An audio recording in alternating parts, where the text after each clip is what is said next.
Nous consacrons notre chronique de cette semaine à une seule question, à savoir le énième massacre de civils en République démocratique du Congo, perpétré par le dit mouvement du 23 mars dans le village de Kishiché à l'est du pays. Le 29 novembre dernier, le groupe militaire M23 perpétrait un nouveau massacre dans la région du Kivu. L'enquête préliminaire des Nations Unies sur ce nouveau massacre évalue à 131 civils le nombre d'exécutions et mentionne des viols, des enlèvements et des pillages. Le ministre congolais de l'Industrie, Julien Paluku, évalue pour sa part le nombre de victimes à 272, dont 17 enfants. Ce massacre n'est pas isolé. Les crimes de guerre et contre l'humanité perpétrés par le M23 se multiplient en effet depuis la reprise le 11 novembre 2021 de son offensive militaire après un arrêt de ses combats depuis 2013. Officiellement, le M23 invoque pour justifier sa reprise des combats, je cite, le non-respect des engagements de 2013 portant sur le rapatriement de ses combattants depuis l'Ouganda et le Rwanda et leur réinsertion, fin de citation.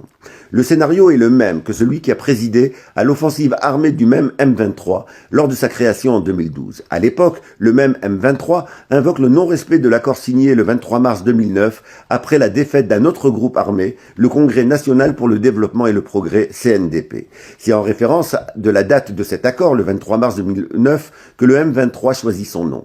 L'offensive militaire du M23 de 2012 avait déjà été le théâtre de nombreux massacres. Le dirigeant de cette rébellion, le général Bosco Ntaganda, a d'ailleurs été condamné par la Cour pénale internationale à 30 ans de prison pour crimes de guerre et crimes contre l'humanité. Les accords de 2009, comme ceux de 2012, se réalisent dans un contexte de faiblesse de l'État congolais qui se voit imposer par la pression internationale l'entrée des anciens rebelles dans ses forces armées. Cette étrange logique, datant des accords de Sun City en Afrique du Sud en 2003, empêche de fait la République démocratique du Congo de stabiliser ses forces armées et les rend impuissantes à sécuriser le territoire. Le spécialiste congolais des affaires sécuritaires, Jacques Joly, explique ainsi, je cite, « Quand on parle de brassage, de mixage, de démobilisation, de réinsertion, ça s'est fait dans une sorte de bric-à-brac qui ne peut pas produire une force cohérente. » Fin de citation. Le député Juvenal Mounoubo confirme, je cite, « Ces brassages n'ont pas permis de construire une armée républicaine avec une unité de commandement. » Fin de citation. L'instabilité sécuritaire structurelle ainsi entretenue est propice à une logique de pillage des immenses ressources minières de l'Est du pays par des groupes militaires rebelles soutenus par des États étrangers.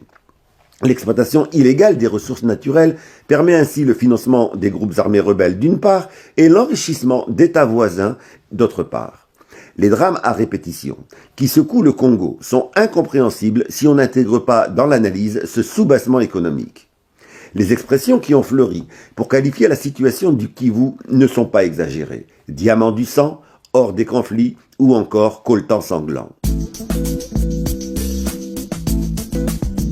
Les richesses du sous-sol congolais sont connues de longue date et les découvertes récentes ne cessent de les confirmer.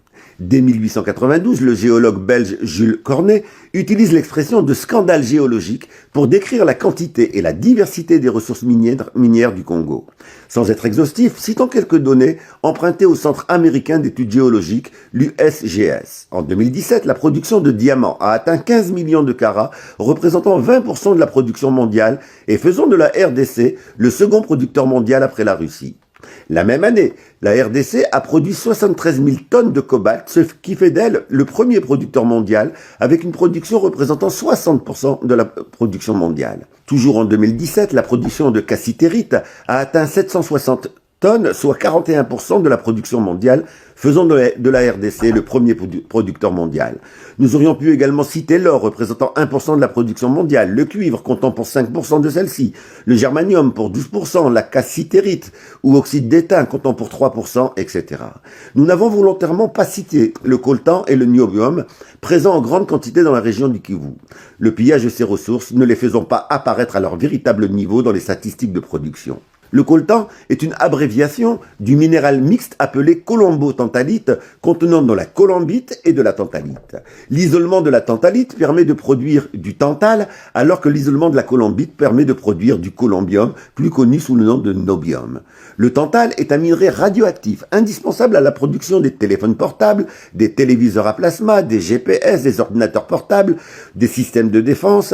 Il est indispensable également à l'industrie aéronautique et aérospatiale. général. Le niobium est un minerai encore plus coûteux, intervenant dans la fabrication des fusées et des moteurs de satellites. Ces deux métaux, issus du coltan, font de celui-ci et de la RDC un enjeu géostratégique mondial. Un document de l'école de guerre économique française alertait déjà en 2008 sur l'enjeu géostratégique mondial lié à ce minerai. Je cite, « Si actuellement l'Australie et le Brésil en exportent en grande quantité, l'enjeu géostratégique des puissances qui résonnent en termes de réserve est dans la République démocratique du Congo. En effet, le coltan de la région du Kivu représente entre 60 et 80% des réserves mondiales de tantale, métal extrait du coltan.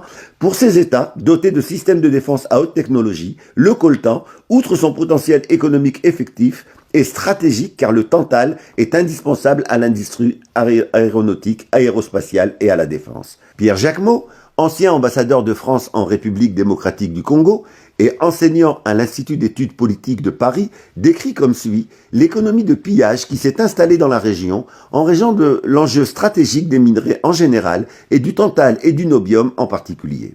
Je cite, « Depuis 2010, l'exportation de minerais cassitérite, coltan et tungstène est devenue la première source de rentrée de devises du Rwanda, dépassant pour la première fois l'exportation du thé. En 2013, les minerais représentaient 28% du total des exportations. Or, le Rwanda ne dispose pas des gisements de taille suffisante pour fournir une telle production. En fait, depuis des années, les minerais du Congo ont passé la frontière pour recevoir une étiquette au Rwanda.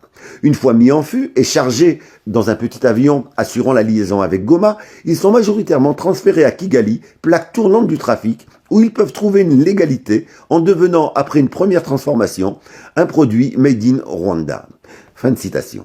Telle est la base économique du soutien rwandais au groupe rebelle M23 qu'ont dénoncé de nombreux rapports tant d'ONG que d'organismes internationaux. Même les États-Unis, qui sont pourtant un allié stratégique de Kigali depuis de nombreuses années, ont par la bouche du secrétaire d'État Anthony Blinken dénoncé la situation. Je cite, « Exhorter à l'arrêt de tout soutien externe à des groupes armés non étatiques en RDC, y compris le soutien du Rwanda au M23. » Fin de citation.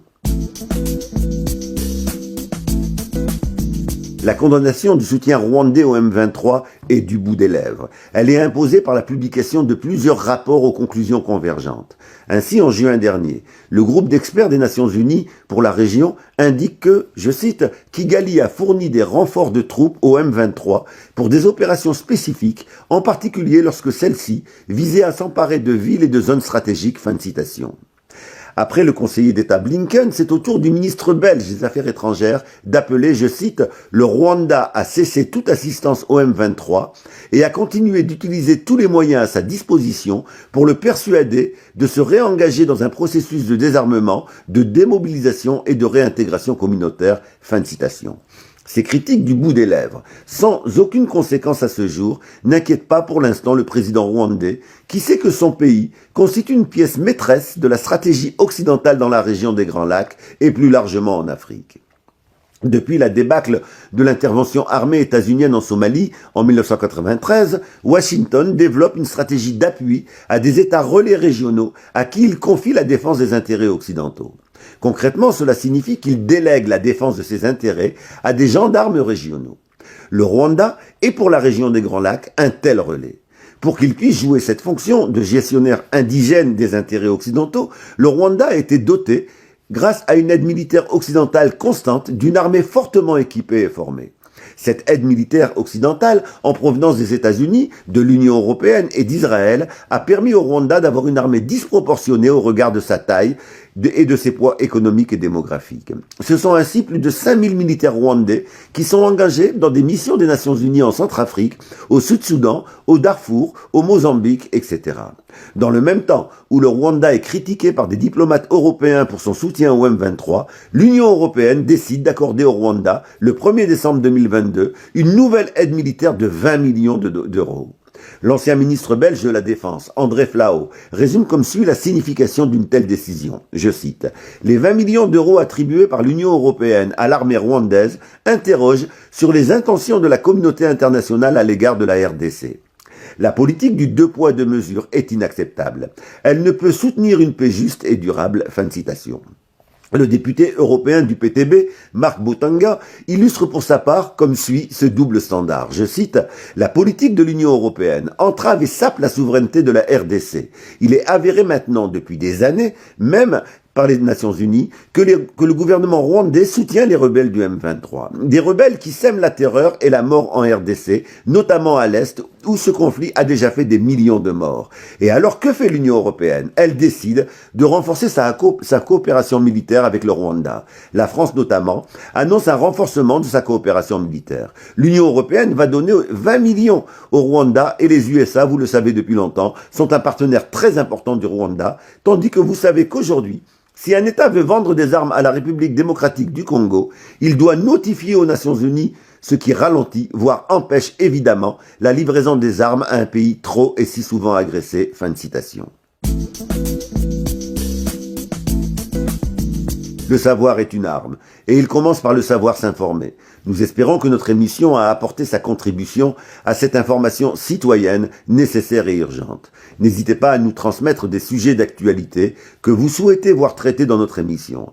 Ils seront traités dès qu'un fait d'actualité en lien avec eux permettra d'y revenir. Nous vous donnons rendez-vous la semaine prochaine pour une nouvelle séance du Monde vu d'en bas.